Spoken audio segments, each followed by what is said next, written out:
Alexa Bliss, with her comment in here. Yeah, I could see that too. With her coming in at the beginning, she was stars and Alexa was just kind of there, but she ended up being one of the bigger stars over the past decade. So yeah, she's another good one. Thank you guys for that. I appreciate it. Good topic, son. All right, let's get back to the emails. Gino said in an email, is it smarter to have any wrestlers who are now cleared to return at the Royal Rumble or bring them back sooner? Well, that really depends on what WWE can do as far as surprises in Saudi Arabia.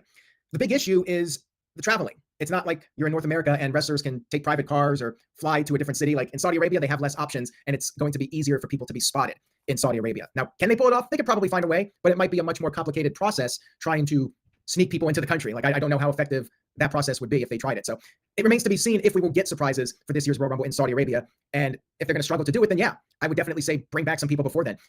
If Chris Jericho's coming back to WWE, maybe you bring him back at the start of the year and you could bring him back in Europe. They got this European tour coming up and Jericho could show up there and he could officially enter the Rumble. Kind of like when Triple H returned in 2022 at the start of the year, 2002, not 22, 2002, when he came back from his injury on that first Raw at Madison Square Garden and announced himself for the Royal Rumble. They could do something similar like with that for Chris Jericho.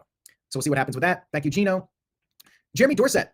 Thank you, Jeremy. I appreciate the emails. Jeremy says, hey, Aaron, where do you see WrestleMania 44? Saudi Arabia again, Western Canada, or back in the States, New Orleans, Miami, or the United Kingdom? Great question. Listen, it ultimately depends on how much money Saudi Arabia wants to pay. If they offer what they're paying for 43, we very well could get 44 in Saudi Arabia. And I feel terrible for the cities that are owed WrestleMania. New Orleans is on that list. Indianapolis is supposed to get a WrestleMania. I believe Minneapolis is supposed to get one as well. You got several cities that are lined up for WrestleMania, but if Saudi Arabia keeps offering the big bucks, tens of millions of dollars for a show, WWE can't really say no to that. They have this business relationship with them. I'd love to see WrestleMania in London or Paris, but not holding my breath on that one. I do not think Western Canada is getting a WrestleMania anytime soon, unless, again, it comes down to which city is willing to bid the most. If Vancouver pays out the money, then that would increase their chances and make a big bid for WrestleMania. It all comes down to the cities and how much they're willing to spend on WrestleMania. All right, we got an email here from Calvin Bowman. Shout out to Calvin. Much appreciation to Calvin.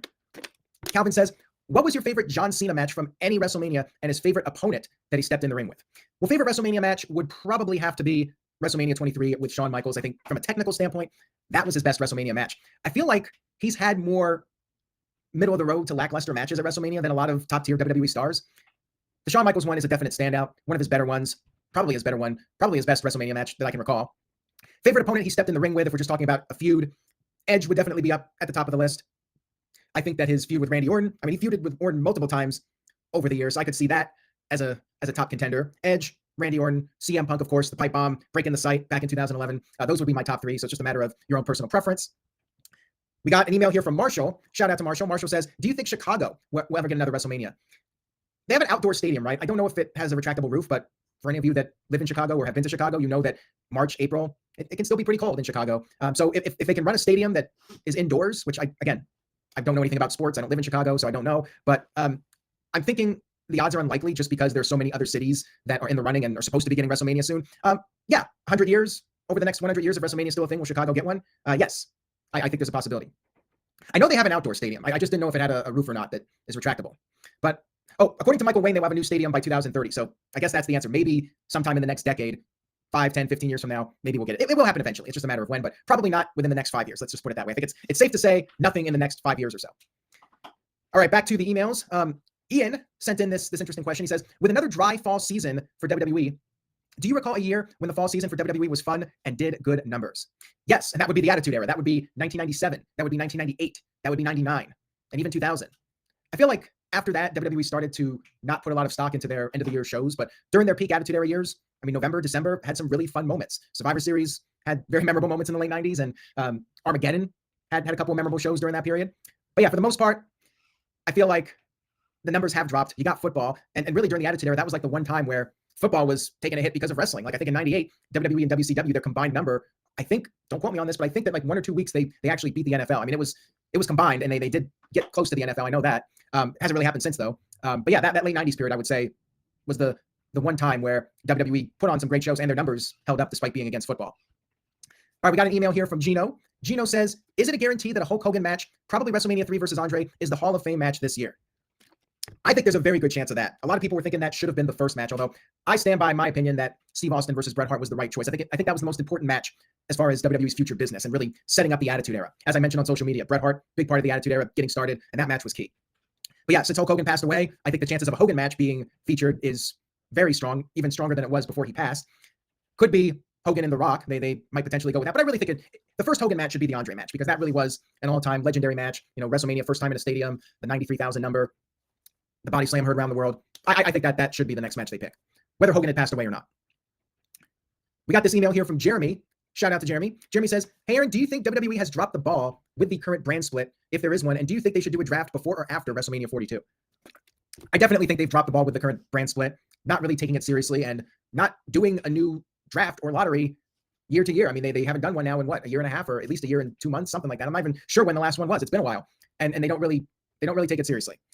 I think they should do one before the year is over. I'd like them to do it in December and give us a reason to want to watch WWE programming in December. Do it in December, and then bam, new year, new rosters, and just make that the routine. Every year at the end, December, December 15th, whatever, December 20th, right before Christmas. Michael Wayne says it was April last year, so it's definitely been a while. It's overdue. I would do it at the end of the year and then just start your new rosters in 2026 and have that be the yearly tradition, so people have something to look forward to in December. Shout out to Big G, who's in the chat. Matthew says SmackDown needs a draft, which I agree with. It's just long overdue. And I would like them to do an actual lottery where the picks are random. I don't like the Adam Pearce picked this guy as his first pick, and then Nick Aldis picked his guy as his first pick. I like it to be completely random in the storyline, so that way you don't have to have everybody argue, well, why did he pick this guy? Why did he pick that guy? It's just random. And even though we know it's not really random, but I think in the storyline it would just be easier to watch and more interesting. All right, we got one here from Calvin. Shout out to Calvin Bowman. Calvin says, what did you think of the Bragging Rights pay-per-view from 2009? It was fine. I don't really remember too much about it. I know Randy Orton and John Cena had their Iron Man match, and I would say that was the best match of the show. I don't really care about the Bragging Rights gimmick match. To me, it was not really meaningful. I mean, they called it Bragging Rights because nothing was on the line. It was just brand supremacy, blah, blah, blah. It was goofy. I didn't really care for it too much. The best thing about that show was the Batista heel turn on Rey Mysterio. That was tremendous. That was awesome. Highlight of that show. Love that Batista turn. Definitely one of my favorite heel turns in WWE history. You're supposed to be my friend. I love it. Great stuff. All right, we got this one here from Marshall. Shout out to Marshall Leonard. He says, what is your percentage chance of Edge being John Cena's final opponent, despite the rumors of Gunther being the final opponent? Your thoughts? 0%. Edge is under contract to AEW, probably for a while. Remember, he got hurt. He signed in 2023. I think it was a 3-4 year deal, maybe longer than that, and then he got hurt. So he's not going anywhere. No Adam Copeland. Unfortunately, WWE teased this idea that we might get somebody who doesn't work for the company in the tournament, and now people are going overboard with their predictions. Oh, maybe it's Adam Copeland. And they brought up all sorts of names, like Jericho, even though Jericho was still under contract until the end of the year. So I would say about 0% chance, unless Adam Copeland somehow got out of his contract in some sort of a major falling out with Tony Khan that we are unaware of. I would say it's about as close to 0 as possible. Gino sent in an email question. Shout out to Gino. Gino says, would you prefer John Cena winning or losing his final match? Would you prefer John Cena wrestling someone he has never wrestled or someone he has history with as his final match? I think it depends on who Cena's final opponent is. And as mentioned, Gunther seems to be the likely candidate, or the most likely candidate to be the final opponent, which I'm down with. I would like to see it be somebody Cena hasn't wrestled before. We already got to see him versus CM Punk and Randy Orton and AJ Styles. Like, I want to see somebody Cena hasn't mixed it up with. I like the idea of Gunther, although that leads to the question, should he win or lose? And I kind of would like to see Cena win his last match, but if it's against Gunther, and Gunther's potentially facing Brock Lesnar at some point, I feel like Gunther has to win, and Gunther's coming off a loss at SummerSlam. So I really think Gunther has to beat Cena, but I don't want to see Cena lose a match. It's tough to say. It's not going to be in Boston, Cena's final match, which I guess could make Gunther winning soften the blow a little bit. It would really suck for Cena to lose in Boston for his last match, but if it's in Washington, D.C., maybe Cena finally taps out to Gunther. Who knows? I think Gunther is the right guy. I'm torn as to who should go over in that match. All right, we got this one from Jeremy. We got a couple left here. Jeremy says, what's next for Cody Rhodes as WWE champion? I feel like it's time for him to change up his look, maybe a heel turn in, but I fear if he goes heel, WWE will do the same thing, much like they did John Cena, and then he will be going back to a babyface by mid to late next year, going into spring 27 and WrestleMania 43 in Saudi Arabia. What are your thoughts? Cody Rhodes needs something. He's getting stale as champion. I do think it would be beneficial for him to be chasing for the title as opposed to being the champion. I would not mind a heel turn, but he has to be committed to it, and WWE would have to feel that they've gotten all the mileage out of him as a babyface that they could. I just don't see it happening. Again, he's like John Cena. I'll believe it when I see it, and they may end up turning him when it's too late, like they did with Cena. It depends too on the fans. If the fans keep cheering for Cody Rhodes, I think that they'll use that as an argument to not turn him. But if he starts getting booed more and more, that might convince them that it's time to pull the trigger and change things up with him. They also need to have the next guy ready. Like WWE could do the John Cena turn because they had Cody. Cody was the guy, the top babyface. They had their man, and they had Roman Reigns right there as well, and all these other guys that were hot: Jey Uso and LA Knight and CM Punk. WWE has no shortage of top babyfaces, so they could turn Cody. They got enough guys that are over that they could make it work.